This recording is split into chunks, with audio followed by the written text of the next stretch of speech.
This is Forbidden Speech, the raw truth, with your host, Christina Rivera. In this savvy broadcasting series, we delve into hot topics affecting us all. With cancel culture and big tech censoring any opposing ideas and thoughts outside of mainstream ideology, it has become more important than ever that we tell the raw truth about everything from U.S. world politics, COVID, Christianity, and everything in between. We invite all points of view to come and share their perspective honestly and respectfully.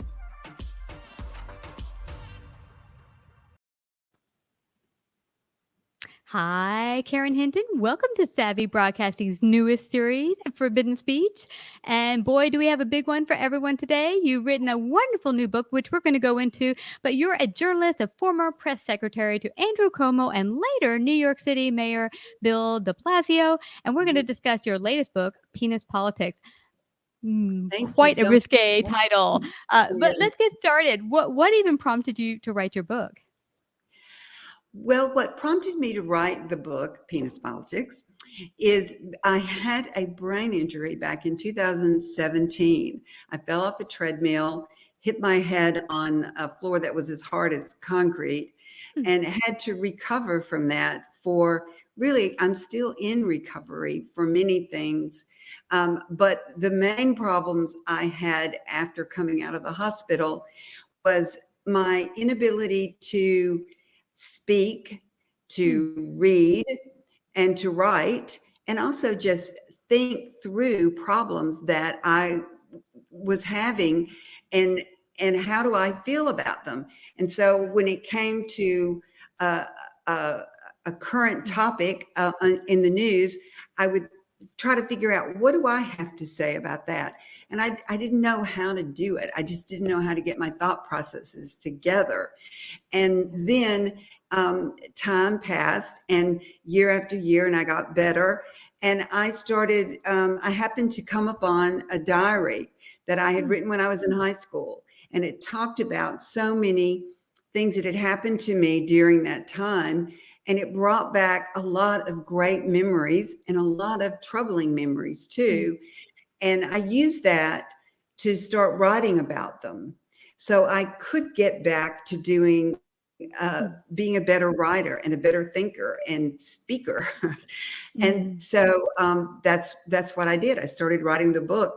And then I got caught up in the issue of women and men, girls and boys, and what we go through as the different sexes, and how we are different, but how we are similar. And what do we do about this problem that's really facing so many women now? It's pervasive in our life, in our culture, and that's sexual harassment and abuse, and sometimes discrimination and misogyny, and even going to the outer spectrum of violence and rape. And so that's why I wrote the book. Wow, that's phenomenal. You know, what's interesting is it sounds like you used the writing of the book to be cathartic and also just bring about your own healing physically, mentally, and spiritually. And, you know, it's interesting. When I heard that you had a freak accident on a treadmill, my very first time at a gym, I actually got on a treadmill knowing nothing about it. And I picked 4 miles an hour thinking, oh, that's nothing. 4 miles an hour. What's that? I got on the thing. It threw me right off. And wow, those things can be dangerous. Literally. Did it? It did. It did. I, of course, didn't hit my head, thank God. But yeah, it scared scared me.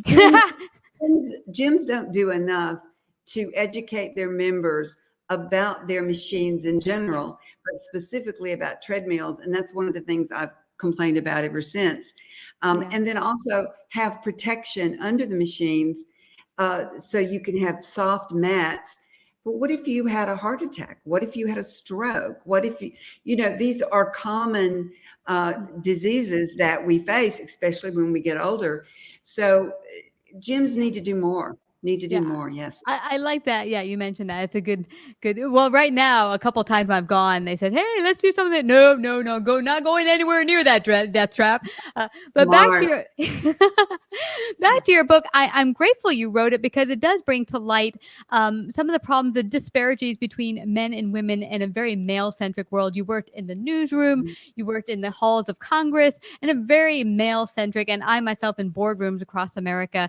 And when you're in that kind of situation, uh, I find myself, I often try to act very masculine to kind of match and compete with males, and we've got our own strength. We don't need to compete with men in that fashion. What's your take?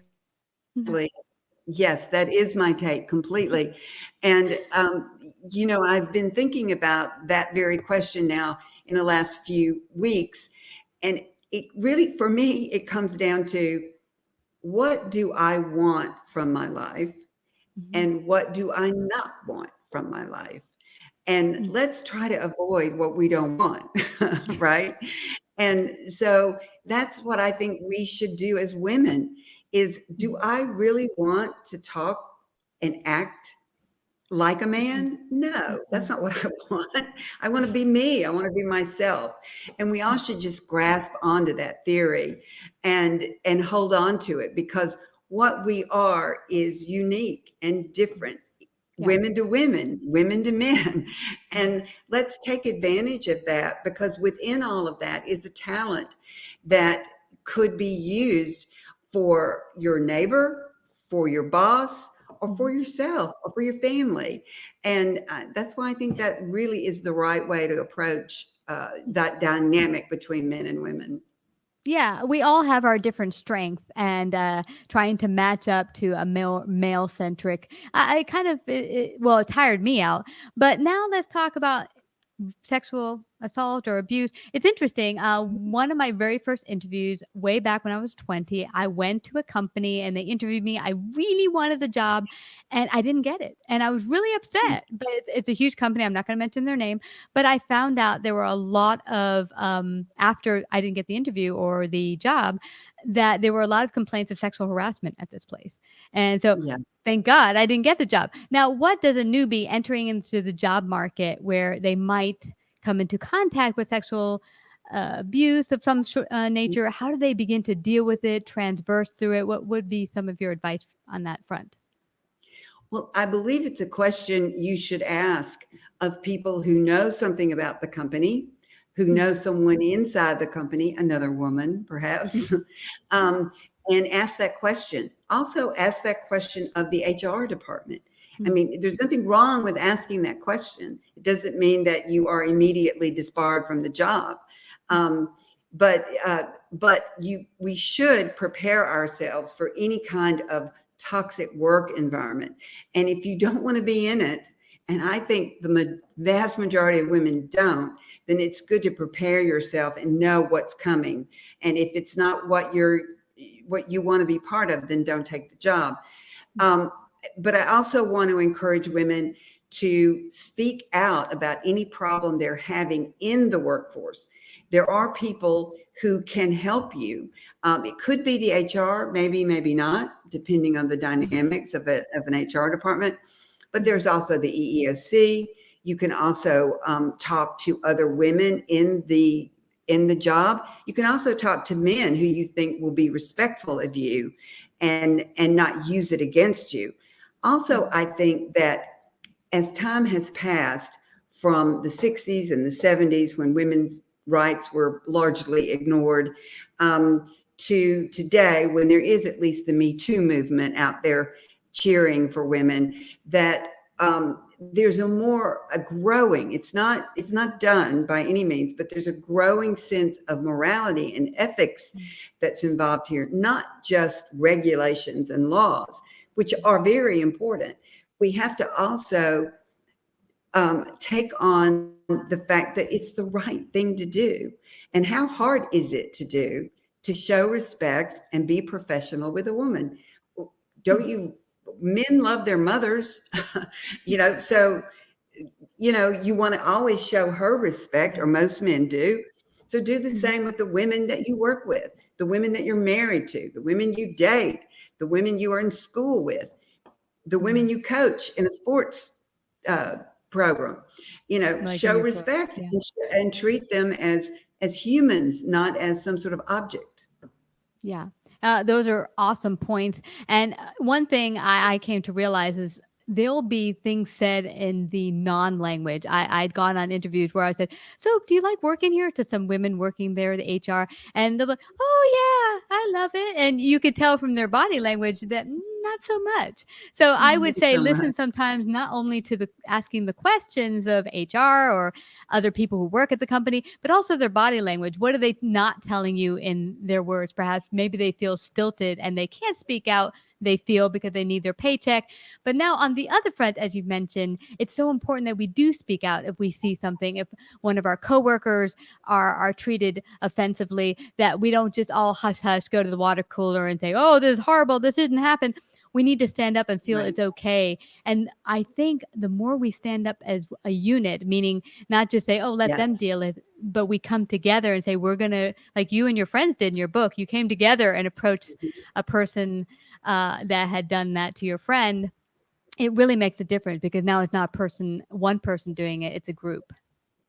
Mm, Group. Yes, yeah. exactly. Unity is important, and I think it's important for women to show that unity, Mhm. both publicly as well as within a company. Yeah. So, as many women as interested who want to join in those movements that exist now, Me Too movement and others, it's important to be part of that and Yeah. let it grow and let it really even show have more impact on what companies as well as Mm. just individuals in their own lives. Yeah. What I've found, Karen, is when people come together in unison, it makes such an impact. And you can make massive Definitely. changes in a job, in the government, if you come together in unison and say, "Hey, this is something that matters to us, and we can make a difference." Hmm. Yeah. Yes, Now, absolutely. now, actually, I'm certain that you've written your book with the inspiration behind it that you want to pass on certain knowledge and wisdom to the readers. Mhm. What do you hope most people will take away after reading your book? What I really hope is that when they read my stories, and I don't lecture. I may sound like I've been lecturing for the last few minutes, but in my book, I try not to lecture. I try not to lay out, here are 5 things you need to do. Um, I don't do that. I just tell my stories of what happened to me from teenager to 63, practically, but also what happened to my friends, my girlfriends, my women friends as I got older. And so I try to tell stories. And I hope that women will do the same thing, that they will suddenly feel comfortable talking about these very things that happened to me. And they'll read my story and say, hey, something like that happened to me too. Here's what it Mhm. is. And spread the word. Yeah. Let men know that it's happened to someone they care about. You know, the husband, the brothers, the sons, their male colleagues at a reception where you're going and it may come up as a topic. You know, don't be Mhm. timid. Get out there and talk about it. And there are more and more women who Mhm. are ready to do that, I believe. And I am want to just do a shout out to Tish James, the Attorney General in New York, who did Mhm. this investigation into the former governor Andrew Cuomo of New York. Mhm. Because she stood up. You know, a lot of attorney generals have not done this in the past, Mhm. and she did it. Good for her, you know. And one of the things she said was, "I believe the 11 women," and too often law enforcement, too often bosses, too often husbands don't believe what the woman is saying. And before you're innocent till proven guilty, sure, but the woman needs to be taken seriously and Yeah. needs to not just be dismissed. Yeah, absolutely. The allegations need to be fully looked into and see is there something to this. Right. In my 20s in a dance class, I had been sexually assaulted by the teacher and after class, and I didn't tell anyone for almost Mhm. a year, and I felt very guilty, like I must have brought this about. And when I did tell some of my friends, like, well, you should have brought it to the police, you should have told the school, but I thought they'll blame me because he told me to come work and Exactly. do some dance Exactly. with him in another place, so I went with him, so it's my fault. So we make up these things in our head, blaming ourselves and saying no one will believe us. By ourselves. Right. Hmm. And Yeah. the sexual harassers blame the victims too. It's always the first thing out of their mouths is, she misinterpreted what I said or did, or that didn't happen that way. I mean, that was Andrew Cuomo's line time after time after time, even though there was lots of evidence to prove otherwise. And we have to stop blaming victims. We have to really listen to what they're saying and then determine what the best actions are, whether it's in a workplace or at home or on a sports team. Yeah, absolutely. And with like Andrew Cuomo and other people of high level, I think a lot of women like myself, I probably would have not said something with the idea that he's too high, too up there for me to touch, and it'll just bring negative assault against me. So let me not go there. And we need to stop doing that, because it doesn't matter what your position is. Everyone needs to be held accountable if they do sexual assault or any crime. Yeah. Well, my book opens with a story about 4 girls, myself included, who are best friends and have learned to depend upon each other for all decisions. Any major decision, and I'm talking about how to cut our hair was a major decision, we would come together as a group and discuss it, right? Or who we were going to go have a date with, or did so-and-so like us, and what did we think of so-and-so, and all that. And but then one day we get a call from one of the Janice is this friend of mine who is sexually abused, essentially raped, in the book room of our school. And we're 16, and she calls us and she wants us to get together and talk about it, which we do. And we're shocked and we can't believe it. But the first thing we say is, you've got to tell the principal. You've got to tell your parents, this is terrible. He should be, arrested. He should be put in jail. I mean, we just can't believe this has happened to someone we all 4 knew and respected. And suddenly that whole dynamic, that whole picture of him changes. And the first thing she says is, I can't do that. I'm scared to do that. It will mean they'll blame me. He will say that nothing happened. It'll be, I can't do it. I'm not going to do it. And you're not going to do it. I'm just telling you because you're my best friends. And so we kept it to ourselves. I really only wrote about it for the first time in this book, really. And so, it just takes a lot to get to a place where you can speak openly, especially when you've known this person for a long time and you have respect for him too. Absolutely. And I would implore also parents, before that incident when I was 20, I had one when I was younger, another guy sexually assaults me. I brought it to my parents and they totally said I lied and fibbed and made it up. So I would implore parents, if it sounds nutty that your kids come to you with a story, just really listen to them out and explore it, because you don't want your kids going through life holding that inside and not having it dealt with. Well, we could go on a long time, but I want everyone to get a copy of your book. How could they do that? It's going to be coming out soon. Well, thank you so much. And I'm glad you told your stories too. And that's what I hope readers will take away, is an interest in telling their stories. Yeah. Not hide anymore. Well, I see here that you can get a pre-order of your book, Penis Politics, at Amazon, as well as check out more about the book at penis-politics.com. And Karen, thank you so much for being brave and sharing your story so openly. And I hope others will do that and not hold back anymore. Parents, listen to your kids. And thank you so much, Karen, for coming to Savvy Broadcasting today. Thank you so much for having me. I really appreciate it. You betcha. Okay. Like, subscribe, and share this episode. To listen to more forbidden speech or savvy episodes, visit savvybroadcasting.com. To find out about our paid sponsorship opportunities or how to become a guest, email Christina at lifeunscriptedradio.com.